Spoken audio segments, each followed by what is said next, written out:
2025 በታሪክ መዝገብ ላይ የሚሰፍሩ የሰላም ተስፋዎች የጨለሙበት፣ ዲፕሎማሲ በጦር መሳሪያ ድምፅ የተዋጠበትና ዓለም በግጭቶች ማጥ ውስጥ የወደቀችበት ዓመት ነበር። ዓመቱ እንደ አንድ ወጥ የፖለቲካ የታሪክ መስመር ሳይሆን ይልቁንም በድንገተኛ ክስተቶች፣ ያልተጠበቁ ቅድመ ምርጫዎች፣ በጎዳና ተቃውሞ የተወገዱ መንግስታት፣ ወደ ስልጣን የተመለሱ መሪዎችና በእውነት ሳይቋጭ ለጥቂት ጊዜ ጋብ ያሉ ግጭቶች የታዩበት ሆነዋል። የ2025 ዓመት ንጋቱ የጀመረው በአዲስ ፖለቲካዊ ተስፋ ሳይሆን ቀድሞውኑም በቆሰሉ ግንባሮች ላይ ተጨማሪ ቤንዚን በሚያርከፈክፉ ድንገተኛ ኩነቶች ነበር። ዓመቱ አንጻራዊ ሰላም የሚታይበት ሳይሆን ግጭቶች የሚለመዱበትና ኖርማላይዜሽን ኦፍ ዋር ወይም የጦርነት መደበኛነት የሰፈነበት ሆኖ አልፏል። ከዋሽንግተን ቤተ መንግስት እስከ ጋዛ ፍርስራሾች፣ ከዩክሬን በረዷማ ግንባሮች እስከ ደቡብ ምስራቅ እስያ ደኖች ድረስ ዓለም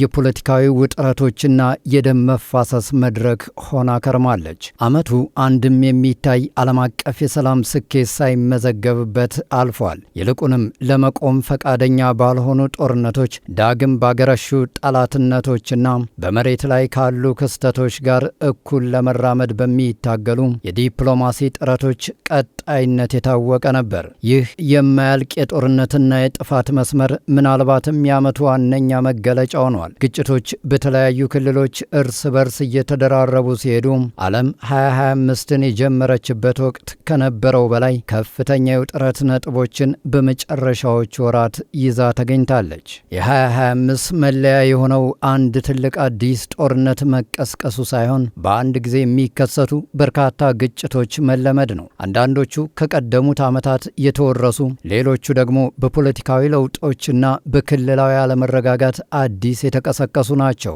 የተለያዩ የግጭት ተከታታይ ተቋማትና ዓለም አቀፍ ኤጀንሲዎች እንደሚሉት ከዓለም ሕዝብ ከግማሽ በላይ የሚሆነው በጦር መሳሪያ ግጭት ወይም በፖለቲካዊ አመፅ በታጠቁ ሀገራት ውስጥ ዓመቱን አሳልፈዋል። የተኩስ አቁም ስምምነቶች ፈራሽና ጊዜያዊ ሆነው ታይተዋል። ሰብአዊ ኪሳራዎች እየጨመሩ ቢሄዱም ወደ ዘላቂ እልባት ያመሩ ግጭቶች ግን ጥቂት ናቸው። ለዓመታት የአውሮፓ አለመረጋጋት ዋና ምክንያት የሆነው የሩሲያ ዩክሬን ጦርነትም ምንም ለውጥ ሳይታይበት አዲሱን ዓመት ተሻግሯል። በምዕራባውያንና በክልላዊ አካላት አማካኝነት አልፎ አልፎ ንግግሮች ቢደረጉም ውጊያው በሚለዋወጡ የጦር ግንባሮች ቀጥሏል። ዩክሬን ከአጋሮቿ ዘላቂ ወታደራዊና የገንዘብ ድጋፍ ለማግኘት ስትወተውታቸው፣ ሞስኮ ግን ለደህንነቴ ስጋት ናቸው የምትላቸውን ቅድመ ሁኔታዎች አልቀበልም በማለት ደጇን በነሐስ በር ዘግታለች። የጦርነቱ ሞገድ ከጦር ሜዳውን ባለፈ ለጠጥ ብሎ ተዘርግቷል። የዓለም ሀያላን እንደ ተናወጡ ቀጥለዋል። የአውሮፓ የመከላከያ ወጪም ጨምሯል። የኔቶ ምስራቃዊ አባላትም ድንበሮቻቸውን ማጠናከራቸውን ቀጥለዋል። ተንታኞች እንደሚሉት ግጭቱ ጂኦፖለቲካዊ ጎራዎችን በማጥበቅ ለድርድር የሚሆን ቦታን አሳጥቷል። አሁን ወደ አራተኛ ዓመት እየተሸጋገረ ያለው የሩሲያ ዩክሬን ጦርነት ከሁለተኛ ዓለም ጦርነት ወዲህ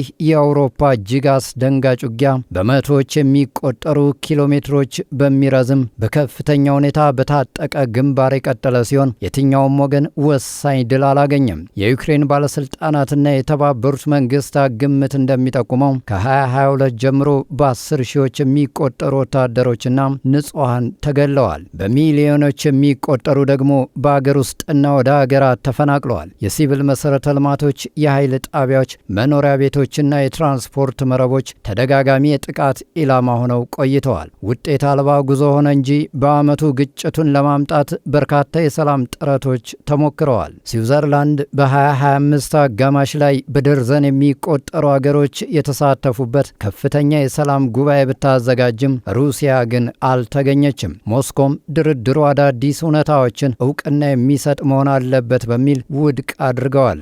ለጊዜው በምዕራባውያን አጋሮቿ እገዛ የምትመካው ኪየቭ ማንኛውም ስምምነት የዩክሬንን የግዛት አንድነት ማክበር አለበት በሚል አቋሟ ጸንታለች። በሁለቱ ወገኖች መካከል ያለው ልዩነት አሁንም ሰፊ ነው። ጥር 2025 ዶናልድ ትራምፕ 47ኛ የአሜሪካ ፕሬዝዳንት ሆነው ስልጣን ሲረከቡ ዓለም በቁና እየተነፈሰች የሪፐብሊካኑን መሪ በጥርጣሬ ተቀብላ ነበር።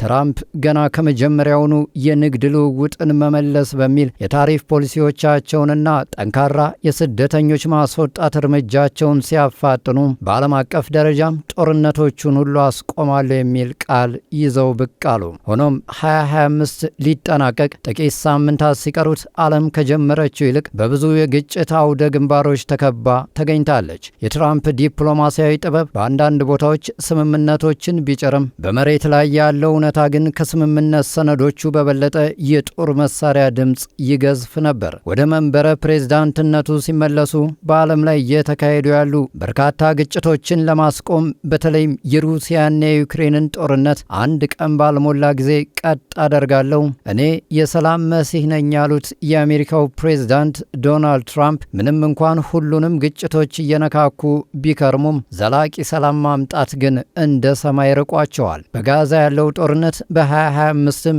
የምዕራብ እስያ የደህንነት ሁኔታን እየተቆጣጠረ ነበር። እስራኤል በጥቅምት 7 ቀን 2023 የተፈጸመውን ጥቃት ተከትሎ በሐማስ ላይ የጀመረችው ወታደራዊ እርምጃ አልፎ አልፎ በሚቆሙ ሂደቶች ቢታጀብም ዘላቂ የሆነ የተኩስ አቁም ስምምነት ላይ ሳይደረስ ወደ አዲሱ ዓመት ተሻግሯል። በርካታ የተኩስ አቁም ሐሳቦች በተለይም ፕሬዝዳንት ትራምፕ ያቀረቡት ባለ 20 ነጥብ የጋዛ የሰላም ዕቅድ በኳታር ግብፅና አሜሪካ አሸማጋይነት ለጊዜያዊ ውጊያ ማቆምና የታጋቾች ልውውጥ አስችለው ነበር። ሆኖም እያንዳንዱ መዘግየት በስምምነት ጥሰት ውንጀላዎች ፈርሰዋል። የተባበሩት መንግስታት ባለስልጣናት ጋዛ የሰብአዊ ጥፋት ተጋርጦባታል በማለት ደጋግመው አስጠንቅቀዋል። እስራኤል ሐማስን ለመደምሰስ ወታደራዊ ግፊት አስፈላጊ ነው የሚል አቋም ይዛለች። ምንም እንኳን በምዕራባውያን ሀገራት ዘንድ ፍልስጤምን እንደ ሉዓላዊ መንግስት እውቅና የመስጠት ግፊት ቢጨምርም የዲፕሎማሲ ተጽዕኖው ግን ውስን ነበር። ግጭቱ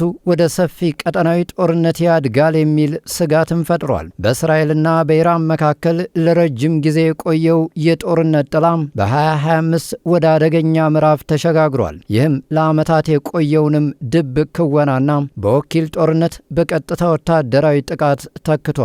እስራኤል ቴህራን ለኒውክሌር መሳሪያ ዝግጅት እያደረገች ነው በሚል በኢራን ላይ ጥቃት ከሰነዘረች በኋላ ውጥረቱ ጨምሯል። ሰኔ ወር ላይ አሜሪካና እስራኤል በሶስት ዋና ዋና የኢራን የኒውክሌር ተቋማት ፎርዶ፣ ናታንዝና ኢስፋሃን ላይ የተቀናጀ አየር ጥቃት በመሰንዘር የታሪክ ለውጥ አምጥተዋል። ፕሬዝዳንት ትራምፕ የኢራንን የኒውክሌር አቅም ለማዳከም የተሳካ ወታደራዊ እርምጃ መወሰዱን አስታውቀዋል። ኢራን ጥቃቱን ብታወግዝም ወደ ሰፊ ጦርነት ከማምራት ተቆጥባለች። በመጨረሻም በክልላዊ አጋሮች አማካኝነት በዲፕሎማሲያዊ የስልክ መስመር ንግግሮች ውጥረቱ ረግቧል። በደቡብ እስያ በኩል ደግሞ በፓህልጋም በተፈጸመ የሽብር ጥቃት 26 ንጹሃን መገደላቸውን ተከትሎም በህንድና በፓኪስታን መካከል ከፍተኛ ውጥረት ተከስቷል። ህንድ ለዚህ ምላሽ ኦፕሬሽን ሲንዶር የተሰኘ እርምጃ ለ10 ቀናት በመውሰድ በፓኪስታን ቁጥጥር ስር ባሉ ቦታዎች የሽብር መሰረቶችን ማጥቃቷ ይታወቃል። የህንድ አየር ኃይል የፓኪስታንን አየር ክልል ጥሶ በመግባት የሽብር ማሰልጠኛዎችንና የአየር ኃይል ጣቢያዎችን መጥቷል። ሁለቱ የኒውክሌር ባለቤቶች ወደ አጠቃላይ ጦርነት ለመግባት ጫፍ ደርሰው በፓኪስታን ወታደራዊ መሪዎች ጥያቄ በተደረገ የተኩስ አቁም ለጊዜው ሰክነዋል። ሁልጊዜም የቱሪስት መዳረሻ የሆነችው ታይላንድና መንፈሳዊ እርጋታ የሚታይባት ካምቦዲያ በአሁኑ ወቅት አልፎ አልፎ በሚከሰት ጥቃት ውስጥ ይገኛሉ። አርሜኒያና አዘርባይጃንም በግጭት የፈላ ዓመት አሳልፈዋል። በ2021 ወታደራዊ መፈንቅለ መንግስት የተቀሰቀሰው የማይናማር ግጭት በ2025 አድማሱን አስፍቶ ተከስቷል። ወታደራዊ መንግስት በጎሳ ታጣቂዎችና በዲሞክራሲ ደጋፊ ሚሊሻዎች በተለያዩ ክልሎች የተቀናጀ ጥቃት ገጥሞታል። እንደ ተባበሩት መንግስታት ግምት ከሆነ ከመፈንቅለ መንግስቱ ወዲህ ከ2.5 ሚሊዮን በላይ ሰዎች ተፈናቅለዋል። በሺዎች የሚቆጠሩ ደግሞ ተገድለዋል። የአየር ጥቃቶችና የመድፍ ጥቃቶች በሲቪል አካባቢዎች ላይ ማረፋቸውን ቀጥለዋል። በባልካን ቀጠና በኮሶቮና በሰርቢያ መካከል ያለው ውጥረትም አልፎ አልፎ ሲገነፍል ቆይቷል። መጠነ ሰፊ ጥቃት ባይከሰትም አልፎ አልፎ የሚታዩ ግጭቶች፣ እስራቶችና ፖለቲካዊ አለመግባባቶች ቀጠናውን በስጋት ውስጥ አቆይተውታል። በአፍሪካ በዲሞክራቲክ ሪፐብሊክ ኮንጎ ያለው ውጊያ ሩዋንዳን እየሳበ ሲሆን ኪንሻሳ ሩዋንዳን አማጽያንን ተረዳለች በሚል ስትከስ፣ ኪጋሊ ደግሞ ውንጀላውን ውድቅ አድርጋለች። የተባበሩት መንግስታት ድርጅት ግጭቱ ወደ ቀጠናዊ ጦርነት እንዳያድግ ስጋቱን ገልጿል። በሌላ በኩል በካሪቢያን የምትገኘው ሄይቲ የመንግስት መዋቅሯ ሙሉ በሙሉ በሚባል ደረጃ ፈርሶ በታጣቂ ቡድኖች ቁጥጥር ስር ወድቃለች። ሄይቲ የማይመለስበት ደረጃ ላይ ደርሳለች የሚለው የተባበሩት መንግስታት ማስጠንቀቂያ የዓመቱን የፖለቲካዊ አለመረጋጋት ጥልቀት የሚያሳይ ነው። ከአውሮፓ ምስራቃዊ ጠርዝ እስከ ምዕራብ እስያ፣ ከአፍሪካ እስከ ደቡብ እስያና ደቡብ ምስራቅ እስያ ድረስ ዓለም መፍትሄ ያልተገኘላቸው ተደራራቢ ቀውሶችን ስትታገል ከርማለች። ዓመቱ ሲጠናቀቅ ዓለም ያስመዘገበችው ውጤት አስከፊ ሲሆን በ10 ሚሊዮኖች የሚቆጠሩ ተፈናቃዮች፣ በረሃብና በበሽታ የሚማቀቁ ሕፃናትና የፈረሱ ከተሞች የ2025 ትርፎች ናቸው። በተለይም በጋዛና በዩክሬን ያሉ ሕፃናት የዚህ ጂኦፖለቲካዊ ቁማር ዋነኛ ሰለባዎች